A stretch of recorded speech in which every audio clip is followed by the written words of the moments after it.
Happy holidays, everybody. It's Tamara Brown, Mike Dussault, Evan Lazar, getting you ready for Patriots at Broncos on Christmas Eve.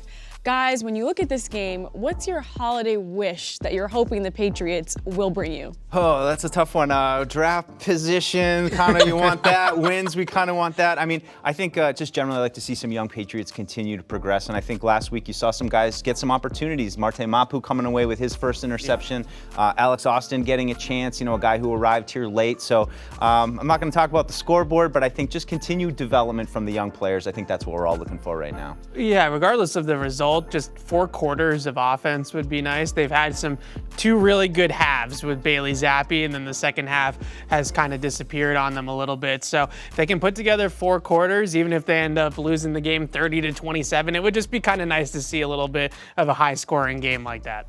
The Patriots faced a dual-threat quarterback in Patrick Mahomes last week. This week they have Russell Wilson. When it comes to facing a veteran like that, what's going to be the key, Mike? Well, I think the big concern for me is really his deep passes, because I think that's something we saw last week against Mahomes and the Chiefs that they kind of exploited. And we talked about their cornerback depth has taken some hits. So when I remember going in 2012 out to Seattle, watching Russell Wilson just drop long bombs on the Patriots, big plays, it's the quickest way to lose a game. So I think that's my big focus. I think they'll handle him in terms of his mobility in the pocket, but the big passing plays are my biggest concern. Yeah, when you play man coverage against them, they're pretty tough. They do have some receivers out there, Jerry Jeudy, Cortland Sutton, LJ Humphrey, remember him? Little flashback there. But I think that they do have some receivers that can win in man coverage, and Russell Wilson's splits are pretty good against man, not as great against zone. But I did watch, some of his film the last couple days, and he does still have some of that Russ magic, that ability to escape out of sacks and make plays with his legs and extend plays with his legs. So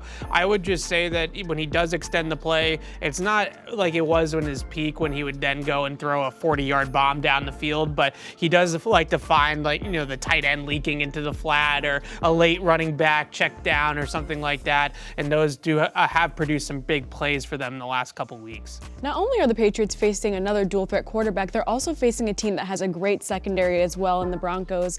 What's it going to be like for this Patriots offense that's going to be without Cole Strange? Yeah, well, I'd like to see, Juju Smith-Schuster get back. Unfortunately, had a pretty good game against the Steelers, was out last week against the Chiefs. So hopefully you can get everybody in the mix. I mean, just, one stat that kind of jumped out to me, Broncos lead the league in forced fumbles. So I think that's a big key, especially if there's some snow maybe in the air. Yeah. Ball security, I think, is going to be key against this defense. Yeah, Vance Joseph having the time of his life, not so much. That Broncos defense has some talent on it, but they have not been a very good statistical defense this year, especially against the run. But I think when the Patriots play opponents, and the Chiefs were the same way last week, not a very good run defense, but that's all these teams are game planning for. They know Zeke Elliott's going to be a big part of things. They're game planning the run game. So my big question against this defense is, can you use play action off of that aggressiveness? Because teams have had a lot of success against this Broncos defense with play action passes. So can the Patriots finally get that going? Can they finally block in pass protection long enough to allow Bailey Zappi to hunt some big plays down the field off play action?